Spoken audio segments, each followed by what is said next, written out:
Termina una de las legislaturas más agitadas de los últimos tiempos, en medio de un fuerte rifirrafe entre el gobierno, sus leales del Congreso y sus más durísimos opositores.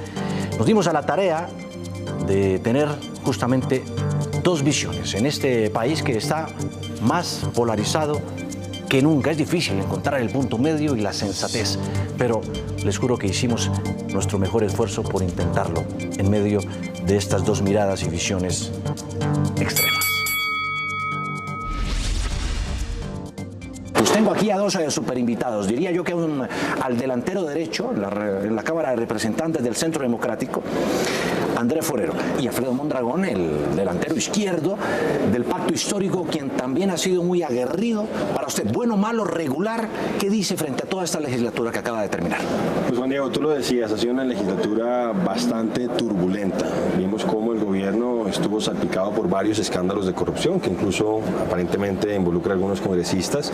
Eso frenó en cierta manera al final la agenda legislativa del gobierno durante un tiempo, pero pues hay que decir que logró sacar la reforma pensional, pero yo considero, y me perdonará la expresión, lo hizo un poco a la maldita sea, y obviamente eso pone en riesgo que se pueda caer en la Corte Constitucional, y saca en primer debate en la Comisión Séptima de la Cámara de Representantes la reforma laboral. ¿Para usted es agridulce esta legislatura? No lo creo, honestamente. Pues realmente yo creo que es una hazaña la que acabamos de hacer las bancadas cercanas al gobierno y el gobierno, y es que con tanta oposición que hay de medios de comunicación, de corporaciones financieras, en contra de que avancen las reformas sociales, pues es muy positivo que finalmente hayamos logrado completa la reforma pensional. ¿Fue la reforma pensional aprobada a la maldita sea, como dice el representante Forero? Pues yo entiendo que ellos tienen que mantener en ese relato, pero la lógica de ellos dicen es que aquí no hubo debate en la comisión, en la plenaria de Cámara, porque supuestamente tenían que haber hablado más gente. Pues entonces aquí cuando hay ponencias donde no se hace ni siquiera, o se aprueban proyectos donde ni siquiera hay ponencias, o donde nadie habla, sino que solamente aprobamos, pues todas esas leyes supuestamente tenían que haber tumbado. Pero no, aquí lo que ha dicho la Corte es que la forma de entender que hay debate es que se radique o se publique en Gaceta, que haya principio de publicidad. ¿Por qué dice usted que a la maldita sea se aprobó la reforma pensional? Por varias cosas, Juan Diego. No, lo primero que dice el representante es que nosotros teníamos que conocer el texto del Senado, y eso no es cierto. Realmente nosotros tenemos que regirnos por lo que se publica para el segundo debate de la Cámara. Solamente discutimos sobre un artículo, que fue el artículo 96, que es el de la vigencia. De resto, presentaron nuestra proposición y no pueden pretender que en 2 minutos, que era lo que nos estaba dando el presidente de la Cámara para intervenir, pudiéramos hablar sobre 95 artículos que tenía el texto del Senado, que además Alfredo nos dice que teníamos que conocer el texto de la Gaceta del Senado. Eso no es verdad.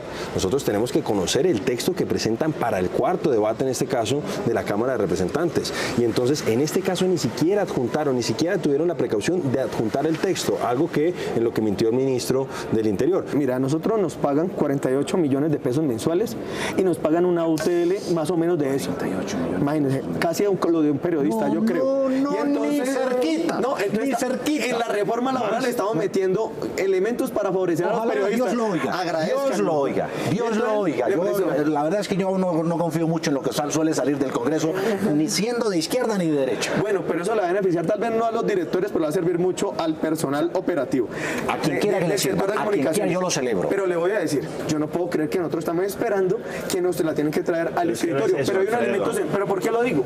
Y la Corte lo que ha dicho es que el debate se da cuando hay principio de publicidad. 45 días para que lo conociéramos y ahora nos dicen que no podemos conocer. Una cosa es el principio de publicidad y otra cosa es el principio de deliberación. Bueno, eso es lo que ha dicho la Corte. No, porque aquí ha pupitreado un proyecto de ley que no se debate. Eso les iba a decir. Que no debate nadie. Los puedes demandar y estás en todo tu derecho de demandarlos. Ustedes son los que vienen diciendo que pupitrean y tal. Bueno, se pupitrea antes y ahora. Por 48 millones de pesos viven sabroso la izquierda y la derecha, cualquiera que se gane esa plata. Periodistas o directores de medios. Ni ni siquiera, pero a mí no se me paga con impuestos. Es que los 48 millones de pesos lo pagamos todos a ustedes. No, con las pautas que ganan los medios. No, con la gente también. Se lo paga con impuestos. ¿Ya? Es lo mínimo que puede hacer un congresista por 48 millones de pesos. Pero hablemos ahora de la reforma pensional. ¿Qué hay que destacar de esta reforma pensional? Porque he visto que hay muchas cosas en las que hay cierto grado de conciliación entre uno y otro.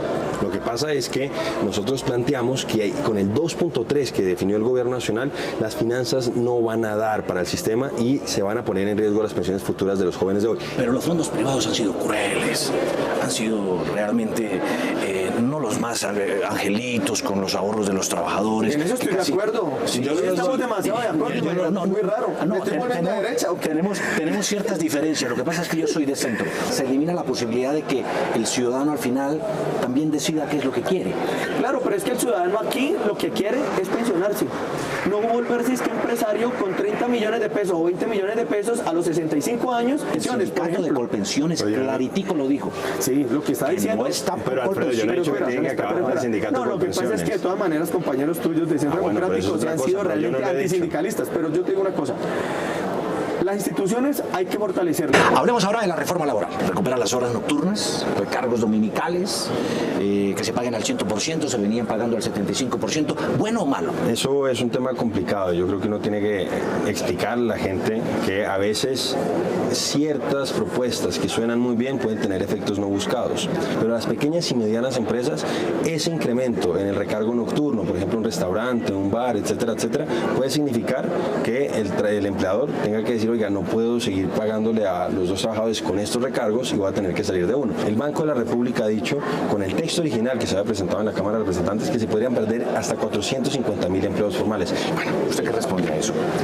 Mira, hagamos estas cuentas porque cuando le meten ese miedo a la gente diciendo que mejorando las garantías laborales de los trabajadores o recuperando lo que le quitaron, porque aquí estamos recuperando lo que le quitaron en el 2002 y qué pena, siempre me dicen, ¿por qué habla Álvaro Uribe Vélez? ¿Y por qué les interesa olvidarlo?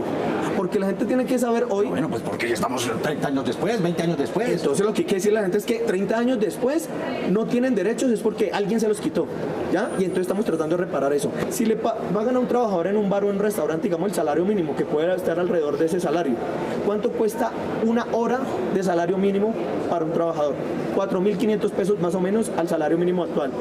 Más o menos, entonces el recargo nocturno sería más o menos 1.600 pesos. Que le va a tocar que pagarle 1.600 pesos de más por una hora, yo no creo. Eso se lo saca rápidamente de los procesos de lo que se vende. 9 de cada 10 empresas que funcionan en Colombia son pequeñas y microempresas. ¿Tiene la capacidad un microempresario para pagar todos estos recargos? Pero es lo que le acabo de decir, es que no es cierto que los microempresarios y los pequeños empresarios, sus actividades productivas se realicen en la noche o los domingos y los festivos. Es un porcentaje pequeño, el dominical y festivo. ¿Usted opina lo mismo? Yo principalmente pienso en las pequeñas y medianas empresas que, como tú dices, son las que hoy están generando la mayor cantidad de empleos en el país. Este mercado laboral nuestro tiene dos problemas. Por un lado, el tema de el alto desempleo, como decía Alfredo, y por otro lado, la alta informalidad. Y la ministra ha sido clara en que esta reforma no busca resolver ninguno de esos dos problemas. Se suponía que la reforma laboral debía tratar de que las empresas formalicen, que es prácticamente la mayoría de la clase trabajadora de este país. ¿Lo hace o no la reforma? Pues una promesa incumplida en las reformas anteriores, porque la lógica es que si usted le quita derecho a los trabajadores, es un incentivo para que las empresas prosperen y que de esa manera van a contratar más personas, así sea precarizada. Pero ¿cuál fue el efecto? Por lo menos de la ley 789 de 2002, que aumentó de manera vertiginosa la informalidad. ¿Sabe por qué? Porque como la gente entonces no tenía derechos laborales ni estabilidad laboral, pues prefirió irse para la informalidad. Eso no es verdad, eso es pues que mira, respecto a Duque, obviamente tú puedes plantearlo porque tuvimos una pandemia, obviamente la pandemia fue un desastre económico y social, pero si uno revisa, efectivamente la informalidad había venido cayendo sistemáticamente en los últimos 20 años hasta el momento de la pandemia. La reforma educativa, la reforma de la educación despertó la rabia de FECODE y de los maestros, porque dijeron, eso no lo aceptamos, se está privatizando la educación. ¿Es así? yo no sé, supongo que lo habrá hecho con el visto bueno del presidente de la República. Había integrantes de la bancada del Pacto Histórico en la Comisión Primera del Senado y finalmente, pues ante pues el clamor de FECODE, del gobierno decide Una cambiar presión, más que un completamente. clamor. La gente salió a las calles a decirles, así no. Entonces, a mí me llama la atención que el gobierno haya decidido hacer ese acuerdo y finalmente, pues ante esa presión, pues haya decidido ¿cómo entender dar que eso al haya traste. ocurrido? La ministra de Educación y los petristas, como lo sugirió la representante Jennifer Pedraza, traicionaron al gobierno y a FECODE. Yo creo que hubo un exceso de confianza de algunos colegas buscando efectivamente la concertación y del gobierno.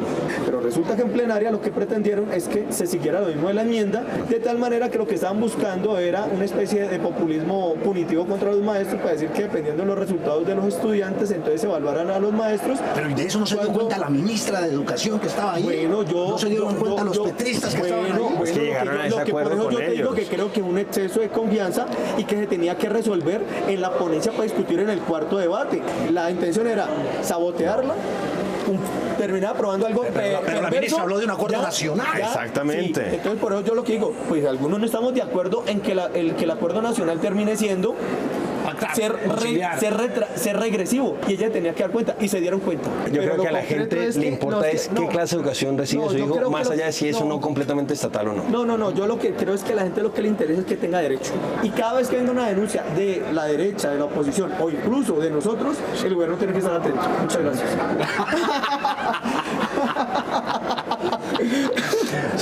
Se ríe hasta de él mismo. Así es. Bueno, pues, ¿a quién le daría usted su voto?